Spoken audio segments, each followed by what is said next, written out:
Okay, so welcome everyone. We are streaming live on Facebook. My name is Janice Amiro, and I am the founder of Janice Inspiring Change. My website is janiceinspiringchange.com. And in mid-December or so, I was inspired to do something to bring change to people in the new year. The last year was challenging, and I thought, what can I do to help people get on the right track in the new year? So I thought, why not interview some holistic health practitioners and bring what they offer to you. So Inspiring Change 2021 was born. And today I have Sherri Sim with me. Hi, Sherri. Hi, Janice. Thank you so much for joining me today. Sherri and I met, I guess, at the Yarmouth Farmers Market. She has her offerings there. She makes jewelry, beads, mala beads, and she has a book we'll talk about. And so we just kind of connected and had a conversation, and then we met for coffee, and we've been having some great chats ever since. So today I'm going to talk to Sherri and pick her brain about what she does. And but first I'll introduce you with her bio.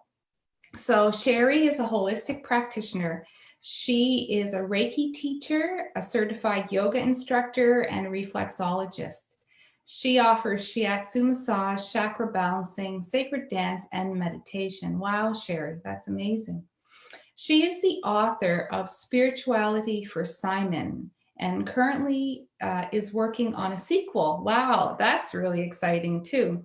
She was born in Ontario and she moved to Nova Scotia 3 years ago via Peru, South America, which is very interesting. I hope to learn a little bit more about why you moved to Peru. She currently resides in Clare, and her website is www.elementalgifts.ca, or she has another website which is spiritualityforsimon.com. So welcome, Sherri. Thank you so much for joining me. Thanks, Janice. I really appreciate this. It's a great opportunity to talk, get to know the community, for you and I to talk more, and for me to get really outside of my comfort zone doing this live interview. So thanks for this opportunity to really step up. Appreciate it. Oh, you're welcome. I'm so glad you joined me. So you are so talented. My goodness, all of these disciplines that you have under your belt. So tell me about your business and what exactly you do. Okay. So the name Elemental Gifts comes from gifts from nature. And the business actually started, just me making small crafts, things I found, on walks. And I just find, if I pick up a rock, for me, that is a huge gift from nature. So that's where the name Elemental Gifts came from. And I did my reflexology certification first. That was in 2012. And that was the beginning of my holistic practice. And in Peru, I got a number of other modalities. Modalities kind of means trainings and certifications. In Reiki, my yoga teacher training, I did a theta healing training, shiatsu, and just added all that. So now I refer to myself as a holistic practitioner. And by holistic, I mean we treat the whole system. We treat mind, body, and spirit. Okay, not just treating health, but promoting wellness. There's so much more to health than just the physical body. There's wellness of the whole being. And so through my treatments, Reiki, reflexology, I do those in person and some of them in distance. I do those in Sonyaville out of Laser Hair Professionals building up there. I'm offering Reiki trainings in person and on live chat like this for people who, aren't able to travel or, because of the current restrictions, things like that. And I've got a couple of recent online offerings that I've just started doing, a way for people to, make a change for themselves. Really, the change starts with us. I think you appreciate that very well, huh, Janice? Yeah. For sure, for sure. So what is your mission with everything that you do? What is your mission? I'm really glad that was one of the questions that you put out there, because I know in my heart what my mission is, and I know in my mind what it is. But to verbalize it, I really had to sit with that. And it is to teach and share what I know and love. It's to inspire others and to raise the vibration of the collective consciousness. Mm-hmm. Now, that last sentence is a mouthful, but what I mean by that is the way I'm going to raise the vibration of the collective is by working on myself, by raising my own vibration. Everything starts with us. The expression like, be the change you want to see in the world. Yes. We have to be that change. I need to raise my vibration in order for vibration to rise. So that kind of explains that a little bit. Yeah, that's such a good way of putting it, Sherri. Yeah, I love that. I love that. So here's a question about looking at, well, first of all, we've been on for about 5 minutes. Let me just reintroduce you if someone's joining us late. I'm talking with Sherri. She's a holistic practitioner. She's trained in Reiki and reflexology, chakra, meditation, and sacred dance. And we're chatting about all of the wonderful things that Sherri does. So you mentioned the mind, body, spirit approach to, and that's what holistic means. And so if you can share with us what you see as the reason for the importance of that, rather than just treating the body. Okay, that is a great question. And how I would word that, well, there is more to us than just the flesh and bones. There is a being inside of us. We can be very healthy physically, eating all the right foods, doing all the right exercise. But if we're not happy and at peace with ourselves and inside, illness will still set in. So that's how there is much more to it than just physical health, which is very, very important, because without the body, we're done. We're over, so it's very important to take care of the body. But there's more to us than just the flesh and bones. There's a being inside. Yeah. And I don't know, I don't know about you, but I hear people say, I don't know why this is happening to me, or why I have this condition, or whatever it might be, because I eat really well, I exercise all the time. And so when we look at the mind, body, spirit approach, then that's where we can dig a little deeper, right? Yeah. Yeah. So that kind of leads me to my next question, and you can expand on this, because a lot of people have heard of Reiki, but they don't know what Reiki actually is. There's so many questions. First of all, the word doesn't really mean anything to a lot of people. They've never, it's just not a word we grew up with, some of us, depending on where we grew up. So what is Reiki? Explain that to us. Okay. So Reiki, in just a couple words, is subtle energy. And there's a number of steps that I'll go through kind of explaining, because it is quite deep and really rather elusive. So Reiki is a Japanese word, and it's broken down in two words, rei and ki. So Ray means universal, spirit, source, divine. And Ki is life force energy.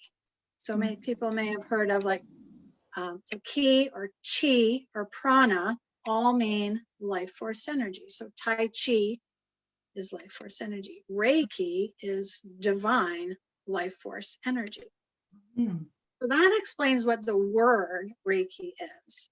Mm-hmm. Reiki as a modality or a system, and what I mean by that, like a treatment, it's a meditative, compassionate spiritual practice that promotes, it reduces stress, relieves pain, and enhances the body's own natural healing functions. Mm-hmm. So that's Reiki, like as a system or a treatment. But Reiki can also be like a practice, and it's a way of life towards enlightenment. It's your path to, the words have been used, to personal perfection. And I don't want perfection to be, this unattainable goal. Mm-hmm. It's a path towards perfection. So we may never get there, but we're on that road. Right. So those people out there who are thinking that those who have never had a Reiki session before and you've inspired them or sparked their interest a little bit, and but they want to know a few things. I used to be an esthetician. I did work with body treatments, and a lot of people were uncomfortable because they didn't know if they were going to be naked or not in the treatments. And so when it comes to massage and Reiki, that's often a question that people who've never had a session before have. And they're embarrassed to ask that question. They're not going to call and say, "Oh, hi, Sherri, I'd like to have treatment, but what do I wear?" And, so just give us a sense of what a treatment is like from the time the person walks in, because I think it's important to ease that, those questions for people. I am really glad you asked that, because like you'd said earlier, we understand our field. So to us, we already know that. Yeah. But yeah, that's great. So when a person comes to me, first, I would like to say that Reiki being divine love, divine light, divine wisdom, those are the energies that I call in. Those are the energies that I try to match so I can hold space for those energies to come in. So being these high vibration energies, nothing will happen against someone's free will.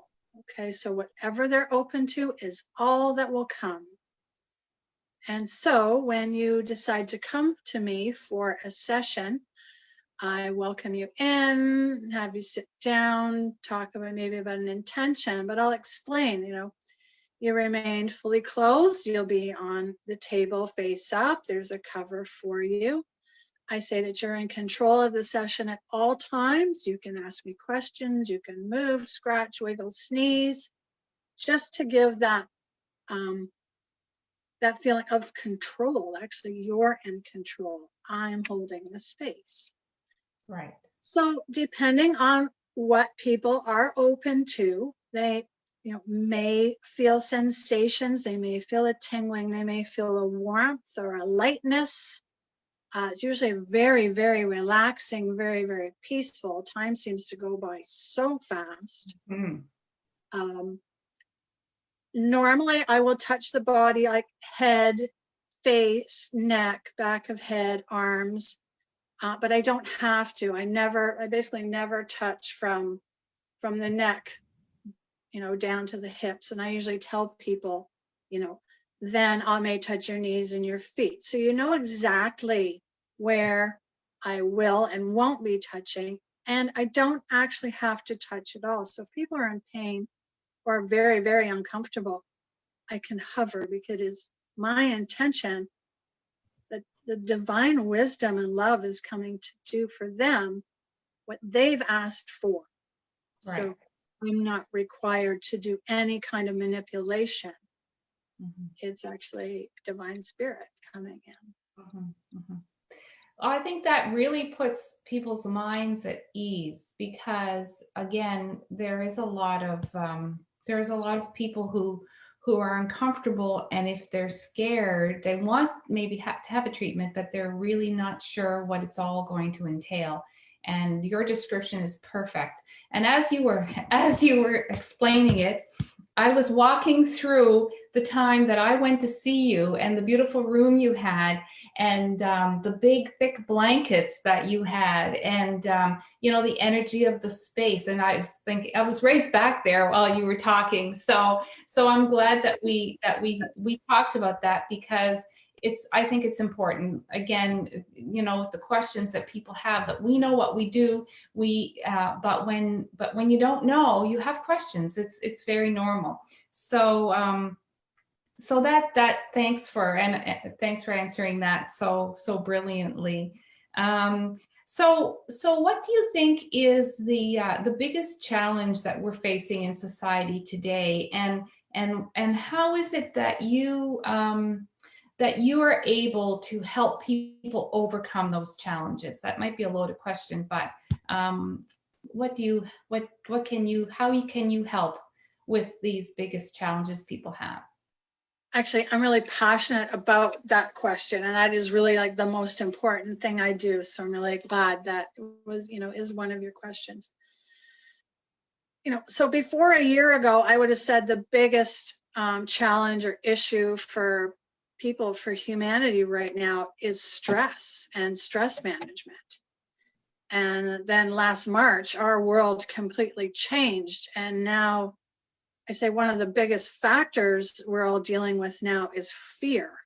And that has just amplified stress. Like, fear causes more stress. And society was already at a really high stress level. Like, most illnesses, in my belief system, come from stress. Exactly. Okay, so I want to talk about, I want to put energy aside, completely, in case that's not anyone's, in their belief system. Let's put that completely aside.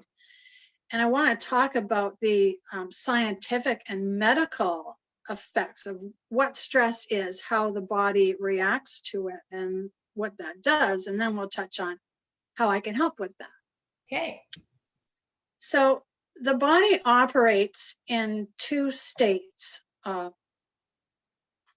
How do I say this well? In one or another state at all times. We're either in fight or flight, or we're in rest and repair. There are only two. There's on and there's off. Okay. The medical terms, the sympathetic state is our fight or flight. Okay. Parasympathetic is rest and repair. So when we're in fight or flight, so that's stress. Basically, a threat has posed, and our adrenal glands start secreting adrenaline and cortisol. Those are the stress response hormones. Now, what they do is they tell the body, they get blood flow to the muscles, they make us alert, awake, and aware. We're about to defend against a threat. So digestion, healing, cellular repair, they go offline. Everything is focused on life saving. Mm-hmm. But the stress that people are under isn't actually life threatening. It just never goes away. So the body stays in that sympathetic fight or flight state often, or for some people, almost all the time. Mm-hmm. But that state has to turn off for the parasympathetic to take over, that rest and repair. So normally when we sleep, that's when our food digests, is when we're at rest. Our cells repair when we're at rest or at sleep.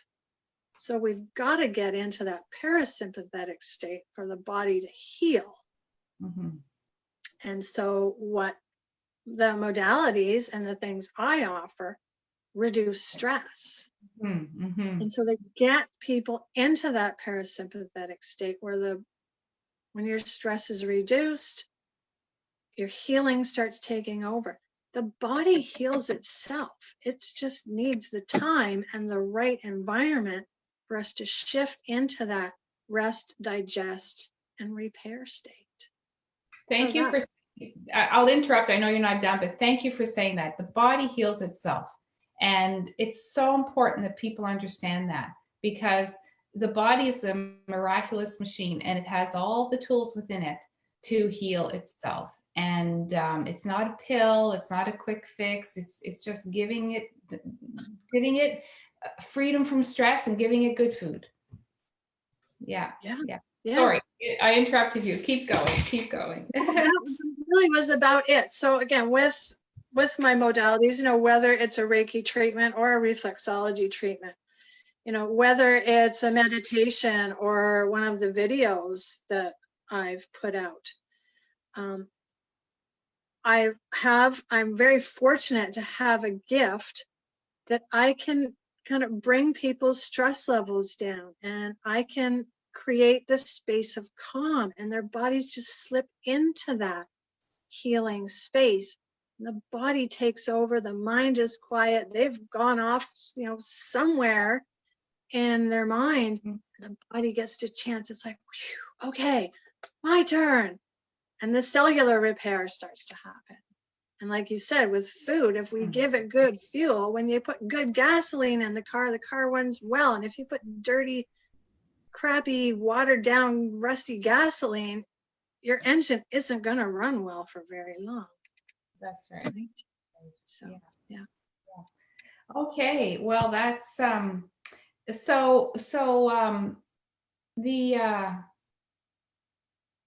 right. We'll move away from Reiki for a second, and maybe we won't, because the next question I'm not really sure what the answer is. Maybe Reiki is the answer, but you know, you were mentioning to me before, people always say, why did you move to Yarmouth? And you know, and why, but before that you lived in Peru, and why did you go to Peru, and what did you do there? What was your life like there? It's very interesting. So if you could share a little bit about that. Okay, I would love to. Thank you. And I'll try and make it brief, because I could go on and on and on, because I loved it. It was wonderful. But initially, why South America in the first place is my whole life, ever since I was like a little kid, I'm going to say maybe even 5 or 6, I wanted to live in South America. And so for me, I call that a calling. It wasn't like I heard words or anything, but that's just that yearning. And I'm sure a lot of people can really relate to that, like lifelong yearning. And so I've always had that call for South America. And over my life, the countries changed. It was, you know, first it was Brazil, and then it was Argentina, and then it was Ecuador for most of my life, and then it was back to Brazil. And Peru really wasn't even in the big picture. Like, I knew Peru was fabulous, Nazca lines and Machu Picchu and all those fabulous things. But recently the call was Brazil. But every time I talked about wanting to go to Peru, and I'm like, no, I meant Brazil. Then I tell another friend about, you know, it won't be long, I'm going to get to Peru. And I'm like, no, I mean Brazil. And this kept happening over and over and over again. And I thought, listen to the words that are coming out of your mouth. You're supposed to go to Peru. And I listened to those callings, is what I call them. That's the word I use, the messages I get. They're messages from me. It was coming from my own mouth. Mm-hmm. So Peru it was. I won't go into the details of you know, how I, you know, got there, but decided, yes, I'm finally going to live in South America. I moved to Peru, found this lovely holistic center, got most of my modalities there. I think I was saying, like, Reiki, yoga, theta, shiatsu, color sound healing, all those modalities I learned there at this center. I also got to offer these modalities, like offer trainings, hold classes and workshops and circles and things. So this is where I got my experience. My initial reason I went there, really, well, besides to live and start a new life, I really wanted to volunteer. So I did a fair bit of volunteer work. Wow. And as far as what I've learned, besides the modalities, the really deep things I learned, like humility was one of the biggest things I learned there. Like,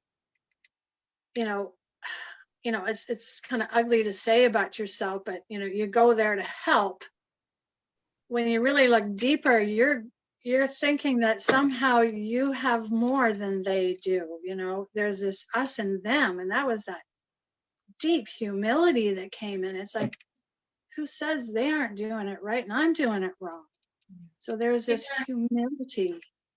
We learn more about ourselves, I think, when we're in those situations. Yeah. And another thing that I really took away, like there's so much cultural stuff and spiritual and esoterical things there. And I experienced them and, did some of the teachings there. But what really resonated with me is my spiritual practice that I took there stayed authentic with me. And, I was really glad, it wasn't like, flavor of the month or this is my new thing. It actually strengthened the practice that I had before I went to Peru.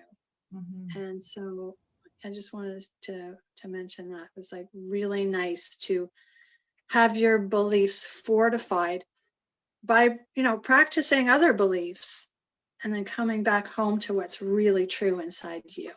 Mm-hmm. And the opportunity to have gone there after having wanted to for so long, tied everything together. Yeah. Wow. And so you'd asked how I kind of how did I end up in Yarmouth from Peru? Because I had no intention of leaving. I'd opened up a business, had my residency, I was paying taxes, had healthcare, like I was living there, and I didn't have, honestly, any intention of coming back to Canada. But there was this, I'll say it, a calling that said, it's important that you own land in your home country. I was like, but I don't want to live there. But I listened to those things. So on my next trip back, I started exploring, and I'd always known, even when I lived in Canada, I prefer to live on the East Coast, because throughout my life, I've met so many East Coasters, and they are like the nicest people in the world. I swear. I thought if I had to live in Canada again, I'm going to the East Coast. Mm. And I really liked PEI, but they don't have a lot of trees, and I wanted forested land. And so what actually happened, I was in Ireland, and I was walking along near the cliffs, and I looked at the cliff, and I went, that kind of reminds me of Lunenburg. Maybe I should look in Nova Scotia. So which led me to Nova Scotia. And then I just followed where that led me. I looked at 33 different properties over the entire province. And the one that called my heart was in Clare. Wow. So I listened. That's how I ended up in Nova Scotia. I listened to my inner voice. Mm-hmm. Mm-hmm. And so we get these messages and we tend to not follow them. We're too busy, or we think that they're just, maybe ridiculous even. Oh, don't be so crazy. You could never do that, or you'd never do this, or you can't do that. But when you follow the signs, however they may come, then look what you've done. Look what you've done. Yeah.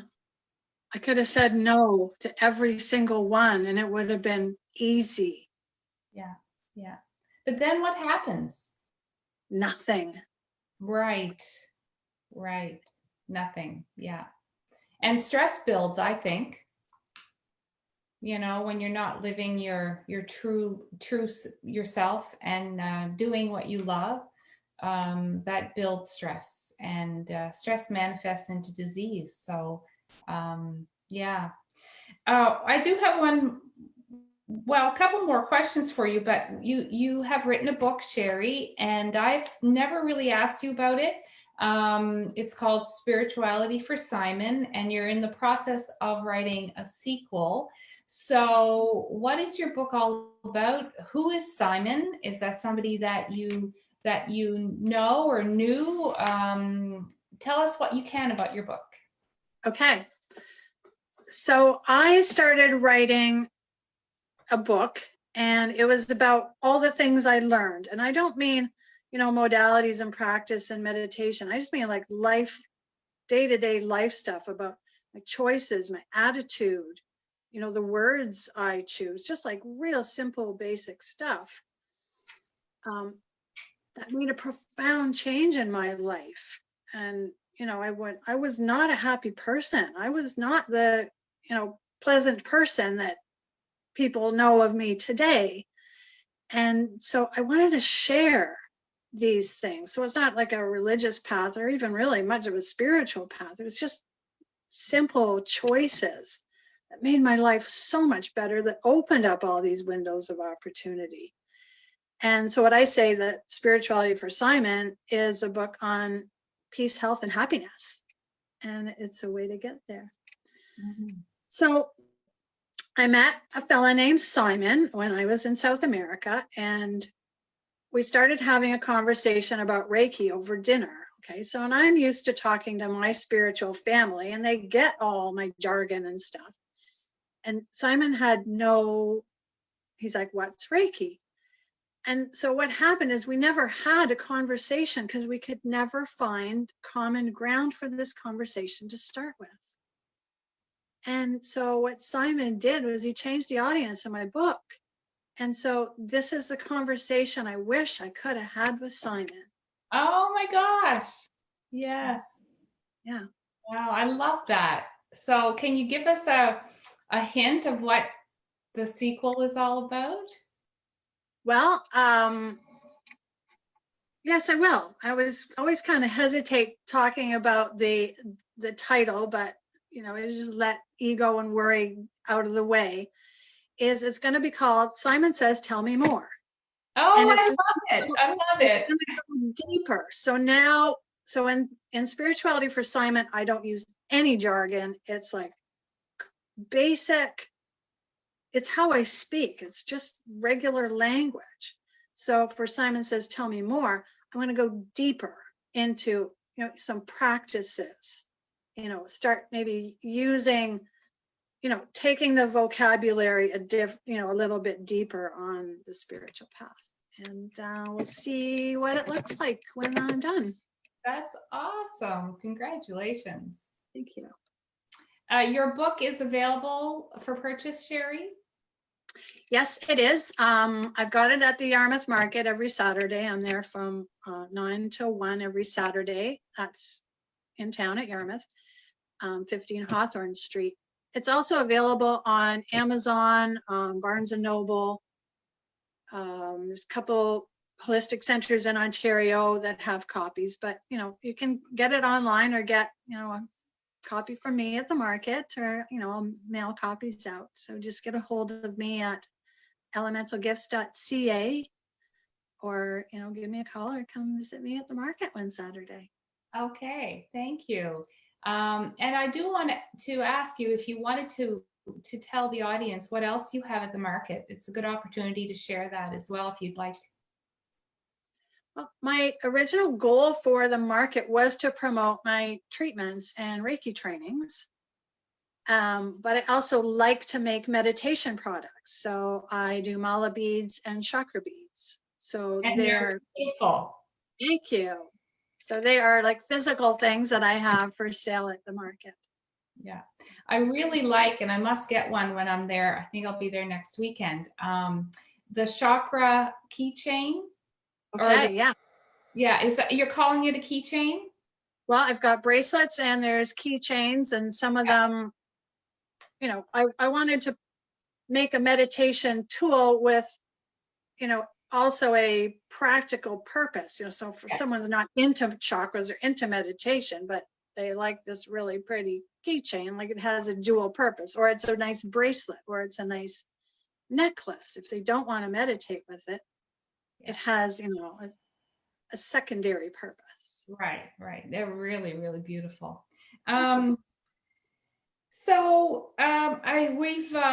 We're just about wrapping things up, I think. And is there something that I haven't asked you that you wanted to talk about, or any final words that you have to say before we end our conversation?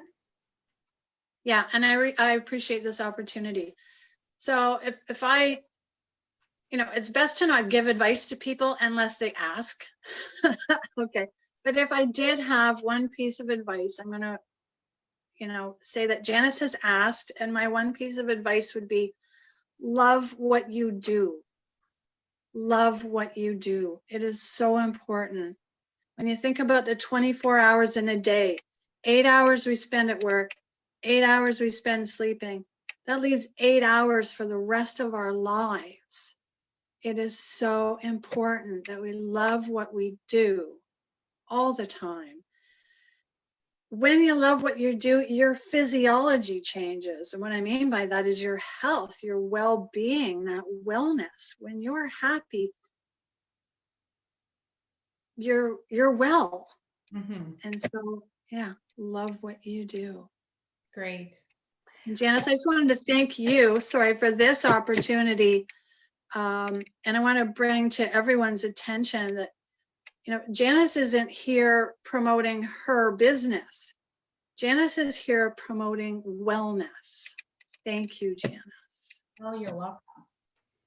So thank you very much, Sherri, for taking the time to join me today and answering all my questions. I think it was amazing, and I'm sure our audience has learned so much.